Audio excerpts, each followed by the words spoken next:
Pulitzer Center a, à travers l'exposition photo, ouvert une série d'activités de sensibilisation de la jeunesse de la ville de Kinshasa sur l'urgence d'agir en faveur du climat.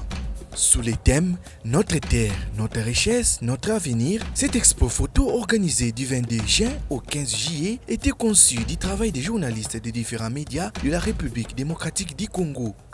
Le Pulitzer Center, qui à travers son programme Knowledge et Action Talk, sensibilise sur les questions de préservation de l'environnement, dont la préservation des forêts, des océans et l'intersection entre le climat et le travail.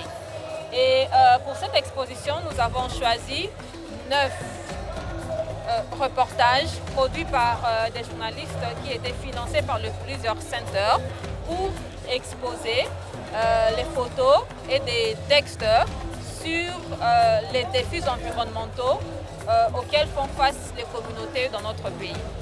Cet échantillon de reportages figure parmi tant d'autres qui ont été financés par cette organisation internationale. Les différents reportages ont embarqué les amoureux de l'art dans un voyage qui raconte les défis auxquels font face les communautés quant à la crise climatique, à la dégradation de l'environnement et aux encaparements de leurs terres par les multinationales.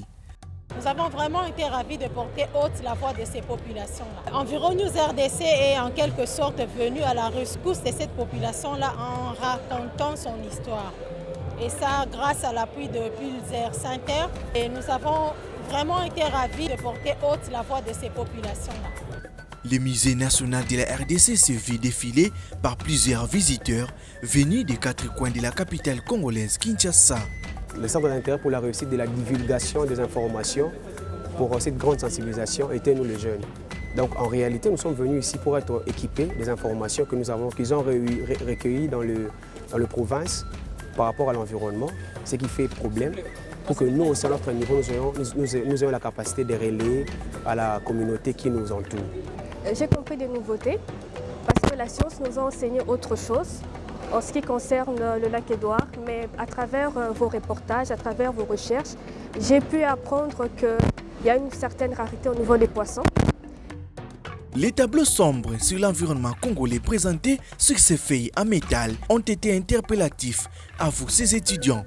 Ils ont encouragé l'État congolais à mettre en valeur l'environnement de la RDC, pays relevé au rang des premiers poumons mondiaux et pays solution sur les enjeux climatiques. J'ose croire que l'exposition elle est très bonne parce que ça permet de pouvoir nous ouvrir face à certaines réalités que nous ignorons autrefois. Mais je pense que s'arrêter là serait vraiment un travail inachevé parce qu'au-delà des personnes qui sont sensibilisées et qui octroient une connaissance par rapport aux problèmes auxquels l'environnement fait face, il est question d'aller un peu plus loin en engageant ou soit en prenant acte en tant qu'habitant de cet environnement, de pouvoir participer de manière directe pour la propriété et la bonne gestion de cet environnement. C'est vraiment le profil qu'on avait besoin, des étudiants qui ont le souci des problèmes environnementaux. Aujourd'hui, nous sommes très fiers parce que notre objectif est tenté, parce qu'ils sont sensibilisés et nous croyons que demain, ils seront le porteur des solutions, ils seront des grands dénonciateurs des problèmes environnementaux de notre pays. La semaine d'exposition photo a consacré des ateliers d'échange entre membres du Pulitzer Center et d'autres catégories de jeunes de la capitale congolaise, des experts de la société civile ainsi que les journalistes de la RDC.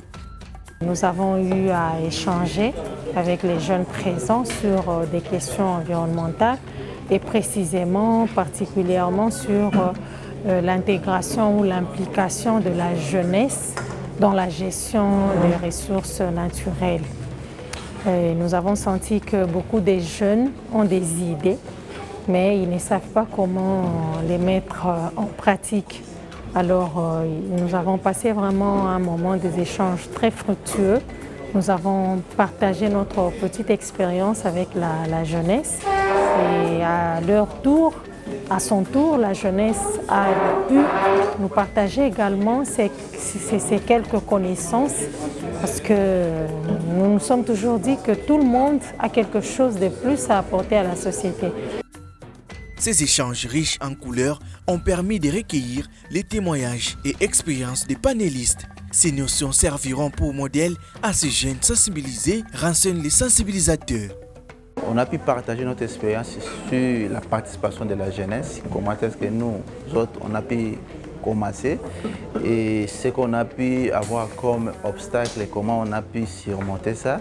Mais aussi, on a aussi démontré un peu le côté positif de ce que nous faisons comme plaidoyer pour l'intérêt de notre pays, surtout particulièrement des communautés locales et tout ce qu'on a pu mener comme plaidoyer au niveau national, régional et international. C'était aussi l'occasion qu'on puisse sensibiliser la jeunesse pour sa prise de conscience qui devient aussi un acteur qui doit poser des actions. Le travail mis en lumière a pour objectif, selon les organisateurs, de pousser les parties prenantes à contribuer à la gestion des ressources naturelles du pays. Les différents participants ont vanté les efforts de cette organisation. Ils ont promis de partager ces notions à leurs proches afin d'accroître cette chaîne de connaissances. C'était une expérience inoubliable parce que nous avons compris au moins les enjeux environnementaux qui nous entourent et qu'on était parfois ignorants et puis on ne faisait rien. Alors, je crois que cette conférence a permis à ce que nous puissions prendre les acquis nécessaires afin de booster les choses au niveau de la communauté, voir comment est-ce qu'on pourra avancer au niveau environnemental. Parce qu'on a compris qu'il y a certaines choses qu'on ne peut pas tout laisser entre les dos du gouvernement, mais que nous, les jeunes, nous pouvons prendre nos responsabilités. Amen. Les représentants de cette organisation internationale en RDC ont manifesté leur joie d'avoir mis à la place publique ces reportages édifiants sur l'environnement. Ils espèrent recevoir en feedback la prise de conscience de la jeunesse congolaise. En dehors de ces plaidoyers, Pulsar Center a indiqué recourir à l'art, cette fois-ci pour sensibiliser les jeunes de la ville de plus de 15 millions d'habitants sur des questions stratégiques et spécifiques comme le climat et l'environnement.